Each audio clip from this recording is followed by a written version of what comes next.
جب آپ میں غرض کا عنصر شامل ہو جائے تو پھر آپ ان مقاصد کو حاصل کرنے میں کامیاب ہونا مشکل ہو جائے گا جو مقاصد پاکستان بنانے والوں نے اپنے سامنے رکھے تھے اور آپ کو وصیت کر کے گئے تھے کہ ان کو پورا کرنا۔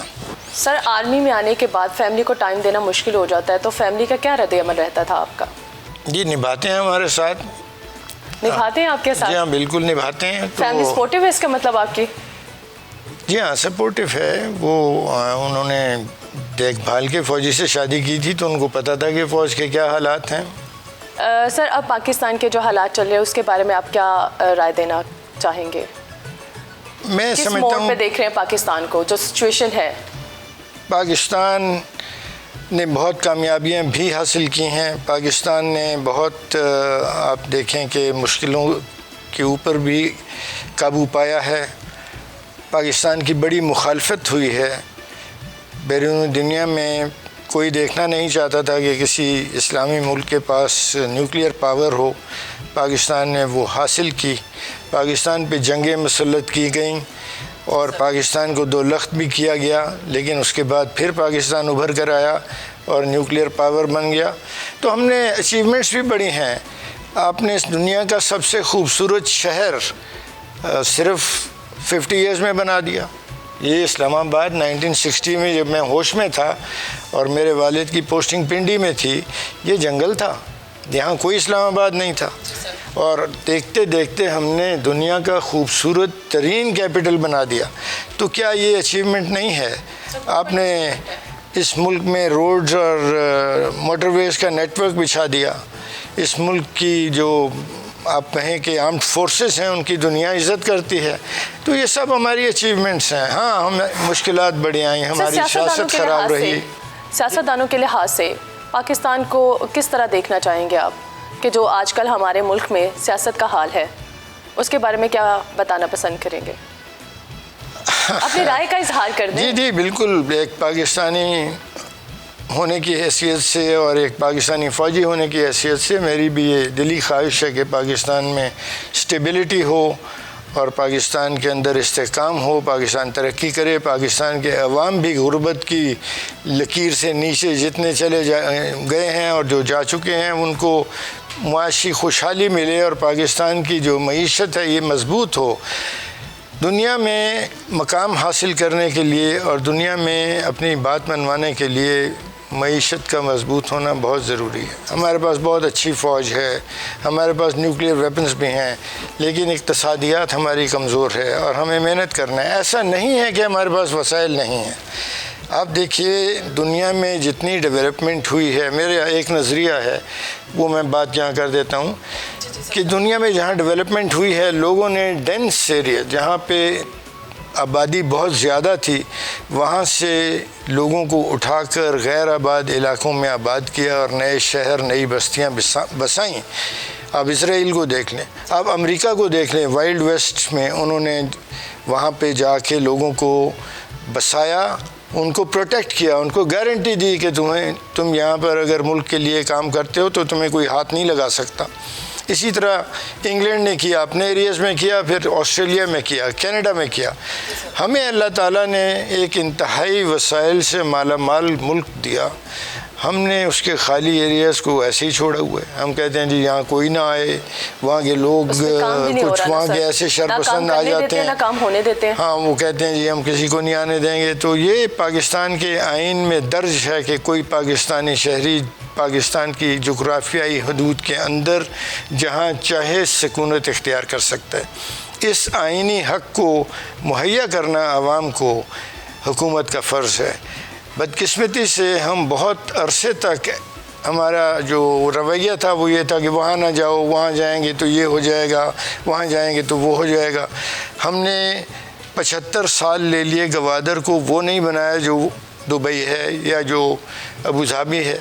گوادر میں ان جگہوں سے بہت زیادہ پوٹینشیل ہے اور ہم ابھی تک گوادر کو ڈیولپ نہیں کر سکے، اور یہ کہ جی وہاں ہنگامے ہوتے رہتے ہیں۔ آپ یہ جواب کیوں نہیں دیتے کہ جو انسیٹلڈ ایریاز ہیں، جو اسٹیٹ کی ملکیت ایریاز ہیں، اسٹیٹ کو حق حاصل ہے کہ وہاں پر آباد کاروں کو بسائے، اور جو بھی نوجوان لوگ یہ آباد کاری کرنا چاہتے ہیں ان کو وہاں ایک اچھی اور پروڈکٹیو زندگی کی گارنٹی مہیا کرنا حکومت کا فرض ہے. کیونکہ اور سر یہ ہونا ریاست چاہیے. ذمہ دار ہے نا عوام کو پروٹیکشن پرووائڈ کرنے میں.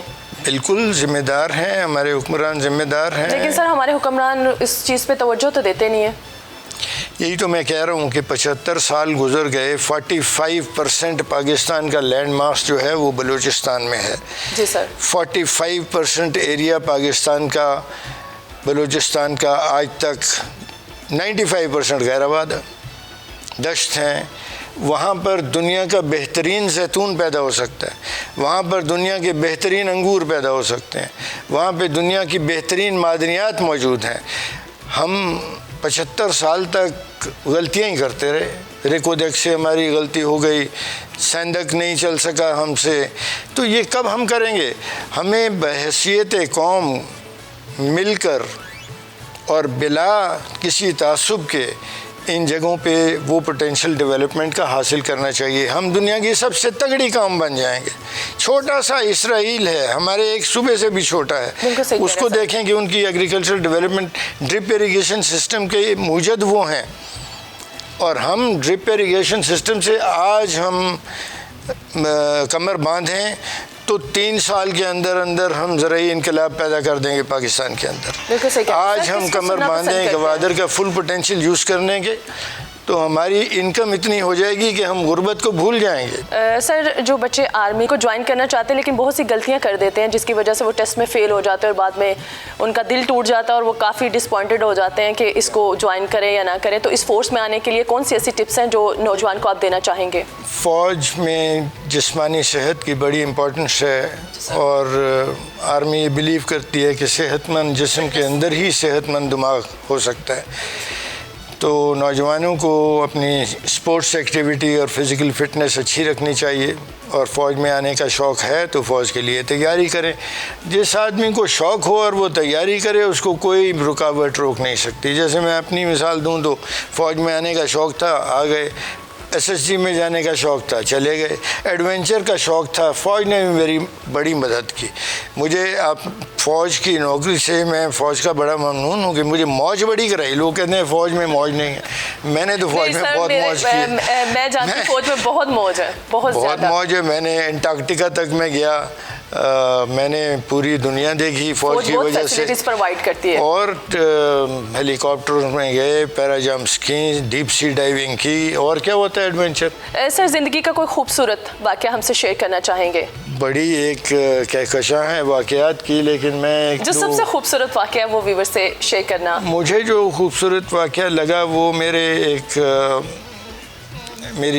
جونیئر نے فوج میں جو رویہ مجھے دکھایا, میں بتاتا ہوں آپ کو. جب انڈیا نے براسٹ ٹیگ ایکسرسائز کی تو ہمارے بریگیڈ کو حکم ملا کہ آپ کوہاٹ, ہم پشاور میں تھے, انہوں نے کہا کوہاٹ سے آگے ٹل کی طرف آپ جائیں اور اس کے بعد شاید آپ کو رحیم یار خان میں آپ سے فوجی کام لیا جائے گا اگر جنگ مسلط کی گئی تو ہم اس روٹ پہ جا رہے تھے. بانڈا داؤد شاہ ایک جگہ ہے جہاں رات کو ہم نے اپنی یونٹ کو چھپانا تھا, اور ہم چاہتے تھے کہ رات پڑنے سے پہلے گاڑیاں جو ہیں وہ جنگل میں گھس جائیں اور صبح تک وہاں پہ چھپی رہیں, اور پھر دوسرے دن شام سے وقت وہاں سے آگے چلیں گے. تو ایک گھاٹی تھی جس میں سے گاڑیاں گزر رہی تھیں, اور میں بٹالین کا 2IC تھا, اور میں لوگوں کو ان کو گاڑیوں کو سپروائز کر رہا تھا کہ یہاں سے سیفٹی سے گزر جائیں. وہ کافی نیچے آنا تھا ایک نالے میں اس نالے کے اندر کھڑا تھا. اوپر آ کے ایک جیپ رک گئی, تھوڑی دیر اس میں کوئی بات چیت ہوئی, پھر بند ہوئی, پھر دوبارہ سٹارٹ ہوئی, پھر نہیں چلی, پھر رک گئی. تو کچھ پرابلم تھا. میں نے نیچے سے آواز دی کہ بھائی کون ہے؟ میں کہا سر نائب صوبیدار شفیع ہوں. میں کہا چلاؤ اس کو. ہاں جی چلاتے ہیں. پھر اس نے سٹارٹ کی, بند کی, تو وہ کچھ رکاوٹ تھی. اب میرا صبر کا پیمانہ لبریز ہو گیا, تو میں نے فوجی لینگویج میں زور سے کڑک کے اسے کہا کہ چلاؤ اس کو, کیوں نہیں چلا رہے ہو, دیر ہو رہی ہے. تو اس کے بعد وہ بیٹھے گاڑی میں, مجھے صرف یہ آواز آئی چل بھائی, اور گاڑی وہاں سے جب ہلی ڈھلان پر آئی تو آؤٹ آف کنٹرول ہو گئی. اور بہت تیزی کے ساتھ وہ طوفان کی طرح نیچے آ کے نلے میں لگی اور اچھل کے ایک مٹی کا ڈھیر تھا اس پہ چڑھ گئی. اس میں سارے جوان گر گئے, شفیع صاحب بھی گر گئے اور میں بڑا پریشان ہوا. میں نے کہا کہ کسی کو چوٹ تو نہیں لگی, کوئی ٹھیک ہو تم لوگ؟ تو وہ زمین سے اٹھا اور اس نے اپنی ٹوپی جو ہے 2 بار یہاں پر مار کے مٹی جھاڑی اور مجھے کہتا ہے سر میں ٹھیک ہی ہوں. میں نے کہا باقی جوان انہوں نے بھی کہا میں ٹھیک ہوں. میں نے کہا شفیع یہ کیا کیا؟ کہتا سر اس کی بریک خراب تھی اور ایکسیلیٹر کی تار پھنس جاتی تھی, اس کو دبائیں تو یہ آؤٹ آف کنٹرول ہوتی تھی. میں نے کہا پھر کیوں چلائی؟ سر آپ کے حکم کے تو جو اس نے جواب مجھے دیا وہ یہ تھا کہ سر جب آپ نے دبا کے آرڈر دیا تو پھر ہم نے کہا کہ اب چلاؤ. یہ آرمی میں سولجر کی لائلٹی ہے اپنے کمانڈر کے ساتھ. وہ جانتا تھا کہ یہ موت کے منہ میں ہم جائیں گے, لیکن میں نے کڑک کے آرڈر دیا تو اس نے کہا جی آپ نے دبا کے آرڈر دیا تو ہم نے کہا اب ہم جائیں گے. سر ہمارے ویورز کو کیا میسیج دینا چاہیں گے ہمارے پلیٹ فارم سے؟ میں میسیج یہی دوں گا کہ پاکستان سے وفا کریں اور پاکستان کے لیے کام کریں اور پاکستان کو وہ بنانے کی پوری کوشش کریں جس کا خواب علامہ اقبال اور قائد اعظم نے اور ان کے ساتھیوں نے دیکھا تھا. سر بہت شکریہ آپ نے اپنا قیمتی وقت ہمیں دیا. Thank you. جی ناظرین, امید کرتی ہوں آپ کو آج کا پروگرام پسند آیا ہوگا. ٹیلنٹ کی کھوج میں ایک نئے ٹیلنٹ کے ساتھ آپ سے ہوگی دوبارہ ملاقات. تب تک کے لیے مجھے دیجیے اجازت. اللہ حافظ. Subscribe golf Pakistan.